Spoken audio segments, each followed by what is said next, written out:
पहाड़ों, बादलों और खूबसूरत वादियों के दरमियान बसा हुआ नारान कुदरत का एक हैरानकुन शाहकार है। जैसे ही सफर नारान की तरफ बढ़ता है, ठंडी हवाएं दिल को ताजगी से भर देती हैं। दरियाए कुनहर अपनी शफ्फाफ लहरों के साथ पूरी वादी में जिंदगी बखेरता है।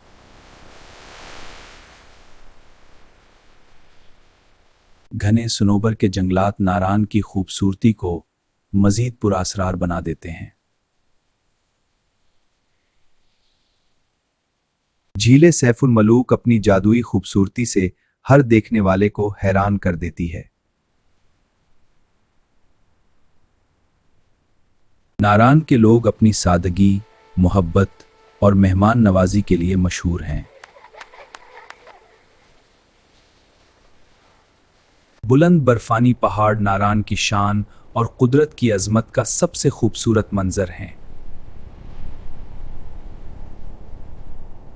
नारान के आबशार गिरते पानी की आवाज के साथ फिजा में सुकून बखेर देते हैं।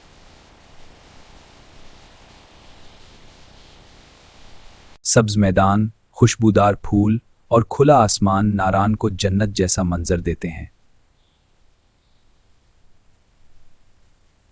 रात के वक्त नारान की खामोशी और चमकते सितारे दिल को सुकून से भर देते हैं।